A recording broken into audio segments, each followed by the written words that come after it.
Hello po sa lahat po ng mga Jillian Ward and Eman Bacosa Pacquiao fans, no?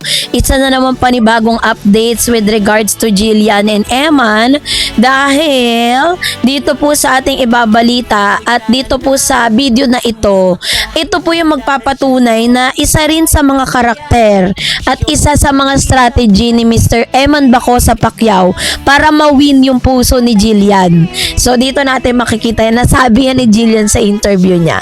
So yun yung pag-uusapan natin maya-maya lang. But before that, if you haven't subscribed yet to my YouTube channel, please don't forget to like, share, and subscribe at i-hit mo na rin ang notification bell for more showbiz updates. So bago tayo magpatuloy sa ating updates for today's video, nais ko pong pasalamatan kayo for always watching and trusting this channel. Thank you so much sa inyong laging panonood at palagi ang pagsubaybay sa mga updates po natin. Maraming salamat po. At ngayong araw, ito na, pag-usapan na natin. Kasi alam ko po napanood niyo na tong interview na to, pero dito sa interview na to, pinatunayan nito yung isa sa mga karakter ni Mr. Eman kung bakit na-win niya yung puso ni Miss Jillian. Hindi niyo napansin to, pero ako talagang nakatutok ako sa interview na to at I'm very happy na bilang isang lalaki, ayun yung isa sa pinakagusto ng babae, no, sa isang lalaki. Talagang mapapanalunan mo yung puso ng isang babae kapag po ginawa mo to sa babae. 'Di ba? Ito, panoorin natin. Alam ko na watch nyo na to at familiar na rin kayo sa video, pero baka lang hindi nyo napansin, 'di ba? So, let's watch this. So, eto na, panoorin na natin para at least, diba, may idea kayo sa kung ano yung sinasabi ko.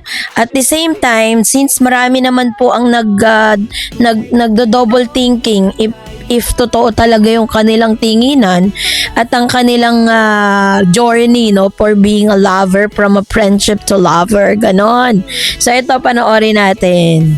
What are your career plans for this year, and what is your opinion about love teams? Well, sobrang dami po akong plans for this year and the next few years pa po. Syempre, gusto ko pong ma-challenge yung sarili ko in terms of acting.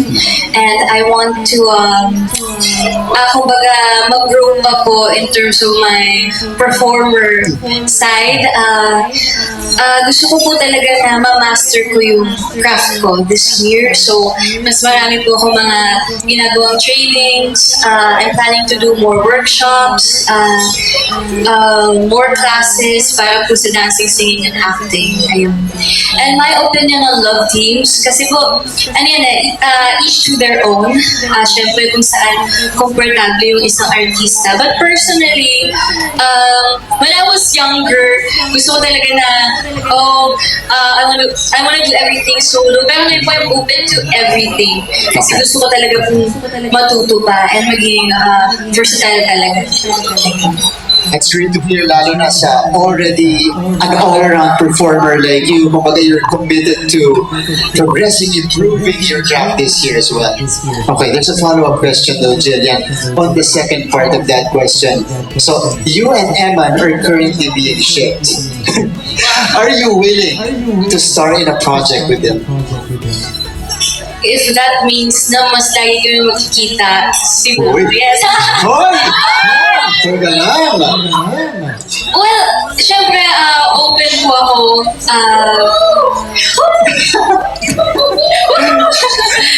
Syempre, open po ako. And sobrang bait niya po eh. As in, kahit this morning, he texted me na kamusta siya. So, if I'll be working with somebody that's supportive, why not?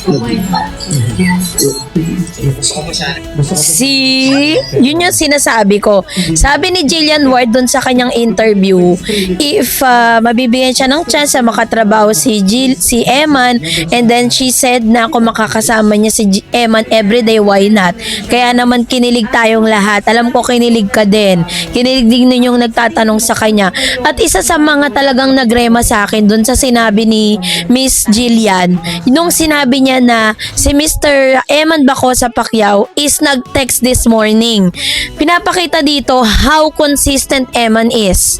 Kasi 'di ba may mga lalaki kasi na kapag nakuha na nila yung attention ng isang babae, parang tinitake na nila yun for granted, lalo na't hindi sila sincere. Nyari, pinansin ka na, binigyan ka na ng atensyon ng babaeng to. Tapos, pagkatapos nun, after nyong magkita, after nyong mag-usap, wala na. There's no communication at all. Pero this time, nakita ni Miss Jillian Ward yung consistency, the word consistency or being consistent ni Mr. Eman Bacosa Pacquiao sa kanya na pinupurso talaga siya. At the same time, sinabi din dito ni Jillian na gustong-gusto niya si Eman for being very supportive with them. Kasi alam po ni Mr. Eman Bacosa Pacquiao na that time is magre-renew ng contract itong si Miss Jillian sa GMA Sparkle. So dahil doon ay nagpadala nga ng mensahe, no? Ito pong si Mr. Eman Bacosa Pacquiao with Miss Jillian Ward. So yun yung isa sa mga nakikita ko na parang dahilan kung bakit ganun na lang kadali. Kasi sinasabi ng ilan, kakakilala lang nilang dalawa bakit magkakagustuhan agad? Kung gano'n naman yung klase ng lalaki na very consistent, very supportive, very godly, very kind, very generous, aba, saan ka pa? Hanap ka pa ba ng iba? 'Di ba? At the same time, is hindi naman masamang tao si Mr. Eman, 'di ba? Napaka maginoo, godly nga very Christian nga siya At sabi nga ni Jillian, pag nagkukwentuhan sila, pinagkukwentuhan nila, it's about God, it's about the Lord. So parang gusto po ni Mr. Eman na kung sakasakali magkakaroon sila ng relationship ni Jillian, gusto niya maging sentro si Jesus Christ sa kanilang relationship. And that's really that's really a green flag para sa isang lalaki na katulad po ni Mr. Eman Bacosa Pacquiao. So, yun yung nakikita ko at obserbasyon ko na talagang very consistent talaga si Mr. Eman Bacosa with Jillian. That's the reason why Jillian Ward really talagang in a short span of time, nagustuhan niya agad si Mr. Eman Bacosa Pacquiao dahil dun sa karakter niya na yun. But, not dahil siya ay anak ni ni Senator Manny Pacquiao, na dahil siya isang boksingero at nakikita niya yung future, yung magiging future nitong si Miss Jillian, 'di ba? Parang sandali lang. Marami rin kasi nagsasabi na si Miss Jillian daw ang next Jinky Pacquiao, no? Kasi dahil po sa itong si Eman ay talaga namang nakikilala sa larangan ng boxing. Pero alam ko po na kung sakasakali man na ibang tagpo sila, ibang panahon sila pinagtagpo, alam ko pa rin na magtatagpo yung kanilang landas. Kasi parang sa aking pagpapalagay lang hindi naman sa pinangungunahan natin kung ano man po yung meron po sila ngayon, kung ano man po yung pwedeng mangyari, 'di ba? Kasi lagi ko naman sinasabi sa inyo na at the end of the day, it's Jillian Ward decide kung sino ba talaga yung gusto niyang makasama sa kanya pong buhay, kung sino ba talaga yung kanyang tinatawag na end game, kung sino yung ka-forever niya, 'di ba? Pero kung tayo yung tatanungin, kung tayo po yung magdedesisyon para sa kanya, syempre will choose Eman for her kasi talagang makikita mo yung mga karakter na gustong-gusto ni Jillian at tayo bilang isang babae, gusto natin yon, yung generous, kind, and very supportive sa mga ginagawa natin. And isa rin sa mga magandang karakter dyan na kung talagang very supportive si Mr. Eman, kahit sino pang i-partner kay Jillian, maiintindihan at maiintindihan po yan ni Mr. Eman. So kung meron bang relationship si Rahil tsaka si Jillian, and yung kanilang friendship, 'di ba? Pero kung i-compare natin yung relationship ni Rahil ay ni Miss Jillian Ward at ni Mr. Eman Bacosa Pacquiao, that is different doon sa relationship na meron si Rahil at si Jillian. Kaya naman sa mga nagpupumilit dyan, ilang beses na nga po tinatanong si Rahil, wala nga po, magkaibigan lang sila, 'di ba? Talagang special friends sila, pero it doesn't mean that they are in a relationship. Siguro sinasabi nyo lang na hindi sila bagay dahil nga Sinasabi nila mas gwapo daw si Rahel kay Eman, pero para sa akin, ang totoong basihan ng kagwapuhan ay yung pagiging gentleman, pagiging kind, pagiging godly person. That's the character of a man na talagang mahuhulog ka talaga, 'di ba? O, tingnan niyo naman si Jillian.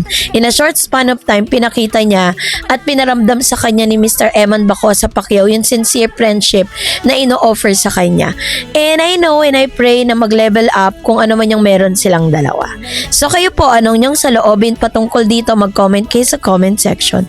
And that's it for today. For more videos and updates, please don't forget to like and subscribe. And please don't forget to follow my Facebook page, Dar Eds TV and Dar Eds channel. God bless everyone!